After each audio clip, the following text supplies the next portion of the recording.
Willie D. Live. It's very hard, man. Do you think that, how many more kids do you have? I got 2 more, so I got a boy and a girl now. Yeah. Do you think that perhaps you put too much into your children to whereas like you was like, my life is my children, like, because that's how some people are, they forego their own dreams and aspirations and whatever. And not just that, but they even forego just daily activities and hobbies and invest everything into their child.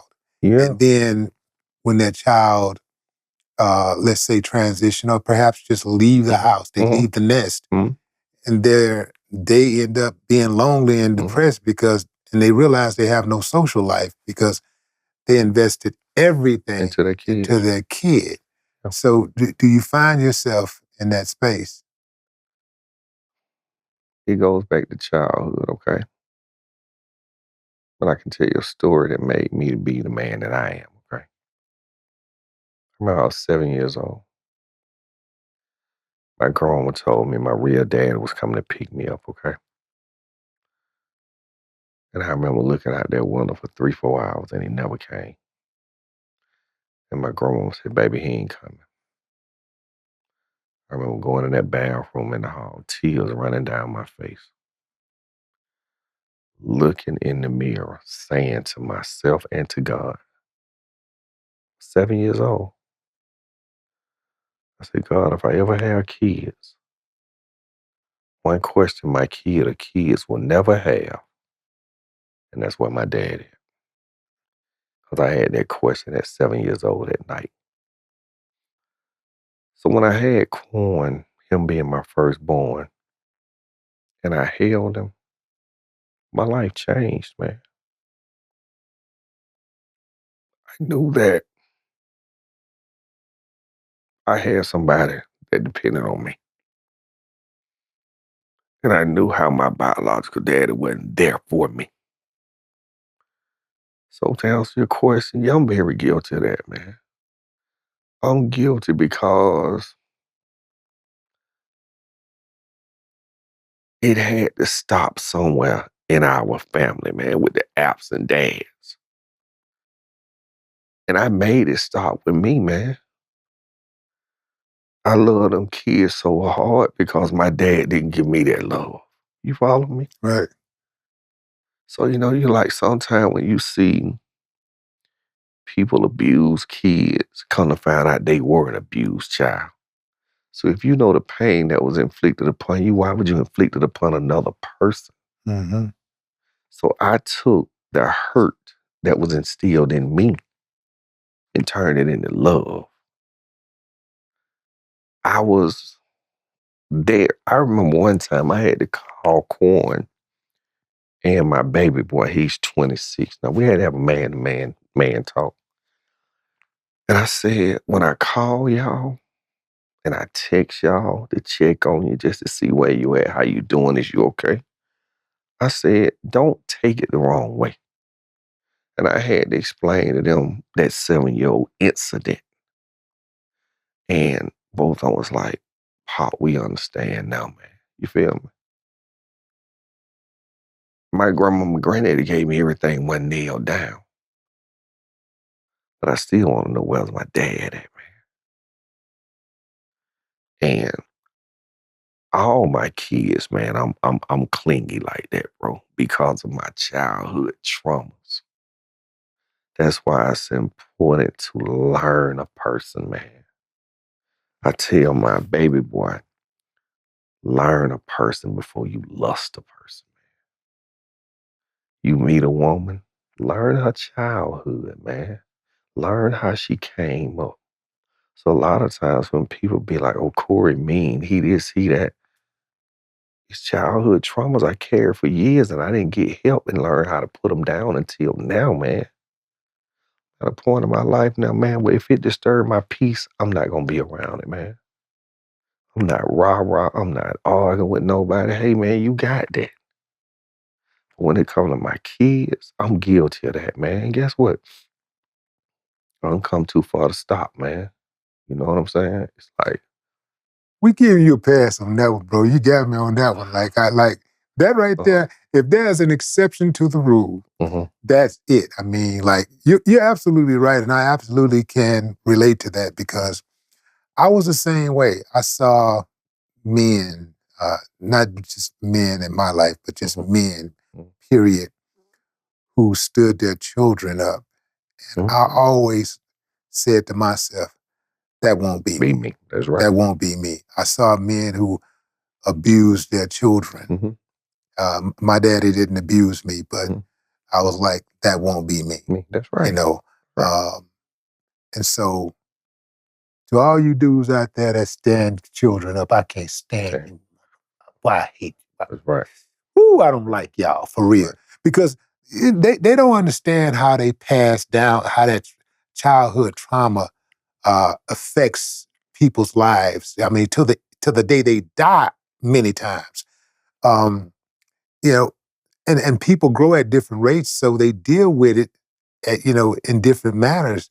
Uh, some of us, we're functioning adults, but and we think we're okay, but we're dealing with trauma that we Yeah. have not addressed, and this is why Right. I admire what you're doing, Mhm, getting the word out about mental health, mhm. especially men's mental health, Right. because we have had to shoulder the burden, and and many of us have stepped up and said, "Give it to me." Feel me? Right.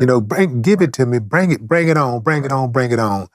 But man, sometimes it does get overwhelming. Well, yeah, that burden get heavy, man. That burden gets heavy. And that's one of the reasons why, like, I was very reluctant to see a therapist, man. I remember one of my partners like, "Bro, you see a therapist? I ain't gonna tell nobody." I said, "Tell the world. Hmm. If I can help somebody, man, cause it's helping me, bro. It's my place to dump. Can't keep carrying all this, man." Well, you know how many good people I messed up along this journey called life because of my traumas, man? Innocent people didn't have nothing to do with this, but I had to be man enough to go back and apologize to these people. Hey, I was wrong, man. Forgive me. You follow me? That's the first step, man. You got to acknowledge it's a problem, man. A lot of us are in denial, man, because guess what? A lot of us grow up off survival and not love. It's different, man, when you got to survive. Eh, Man, It's a big difference, man. hey man, I don't go to church, but I'm ready to put some in the collection plate now. Listen, man. Man, you preaching, man. Listen, man, I'm gonna tell You you something, preaching. man. And that's what I told. Like I used to like sometimes I sit and I think, man, and this industry is so corrupt, man. And they have you thinking you got to be hard, you got to be tough, you got to be tatted up. I used to look at Quan sometime and be like, that ain't him, bruh. But society don't accept the good guys. You know what I'm saying? And it's like people want to portray themselves to be something that they're not. And at my age now, and 10 years early in my age, I realized, man, real niggas ain't trying to be in the streets. They trying to get out the streets, man. The streets ain't nothing. But when I was coming up, the streets was glorified. Mm-hmm. You know, you probably got some guys in your hood who was on the block who you thought had it going on. I got some in my hood who I thought had it going on. I remember when I used to cut hair, man, I used to cut hair, get my little chips and go home, man. They were going to Freaknik. They were going to Lake Lanier. They were going to spring break in Miami. I mean, I couldn't do that. I couldn't afford it. I had to take my chips and put them up, man. But guess what? A lot of them same cats look at me and say, bro, you got it right. We didn't. But it's what's glorified, man. And you got to realize this day and age we live in now, man, that social media done tore our community up, man. I told one of my partners about a month ago, I said, everybody only popping on social media, ain't it, man? Ain't nobody hurting, ain't nobody struggling. You follow me? Right. Everything glorified. Right. But when you put the phone down and cut it off, that's your reality, man. You know how you know that it's a fallacy? Mhm. You know it because when you go into the comments, everybody angry. Believe it.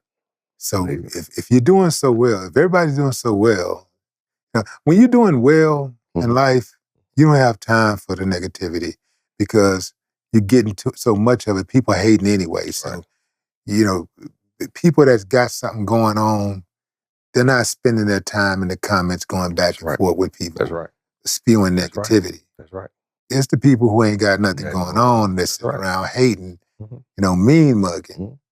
Mhm. Mhm. So yeah, That's real. I absolutely understand what you're talking about with that social media, and people don't understand. I had to pull back Me too. on it Yeah. because I realized one day, man, I said, you know what? Some of these people are on medication, Right on. you know, and Right on. and others need to be on medication. Medication. That's right. What the hell am I getting upset for about somebody who needs to be on medication or who is already on medication? Man, listen, it got so bad for me. Now waking up in the morning, man. I'm picking that phone up, man. In the middle of the night, wake up, picking that phone up, man. On social media, on social media. And it done. I'm like, hey, man, you giving too much of your time to this. So I logged out, man. When I want to reach for the phone, I start reaching for a book, man. Start reading, knowledging myself, man. You follow what I'm saying? And at the end of the day, when you look at life, man, and how things are, man, if we don't come to grips with reality, man, we're going to be a lost culture, man. Thinking that, like you said, our culture is provocated around a small piece of paper that carry a lot of weight, and that's $1. I remember Bin Laden dead and gone. You remember him, Osama? He said, man, you're Absolutely. ready to do whatever you want to do in America. They say, why? I say, because they love money. He said, you can get in whatever, and they're going to give you whatever for the love of $1. And that's been rooted in us, man. And at the end of the day, you can have the money, you can have the fame, you can have the glory. But if this not right, it's in vain. I'd rather have a little bit and a peace of mind than a room full and not mentally stable, man. Because the Bible says a fool and his money will soon depart. And one of my buddies said, best money got to have a manager, man. Mm. If you got the money but ain't, man, how many people you know had it and ain't got it now? That's one of them cliches. When you laugh, the world laugh with you. When you cry alone. When you hot, everybody kicking it with you. You know why? You're a commodity. You're something they eat off of. They make money off of. But when you sit down, man, and you in that room by yourself, and I can imagine as an artist, the thoughts, the majority of the people around me, because I'm the breadwinner. It's like that computer over there. If it get a virus, it stop. You the computer. You get a virus, all this shit stop, man. You feel me? And like my attorney said, that's a heavy burden to bear. But no matter how heavy the burden is, man, like you got to have somebody you confide in. Mm. It's okay to raise your hand and say, hey, I need a little help, man. This load getting too heavy for me. When I lost my son, I went to the cemetery to make arrangements. I asked his mama, what are we doing here? And she said, Corey, we're not supposed to be here.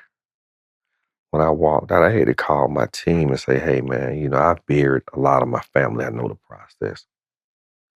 But this too much, man. Y'all got to take over. I was I couldn't do it, bro. And that's the problem with us as men. We don't ask for help, man. We want to do everything ourselves. And that's why we make so many mistakes. Mistakes. There you go. That's right. Now that's like as Quan would say, that's a bar.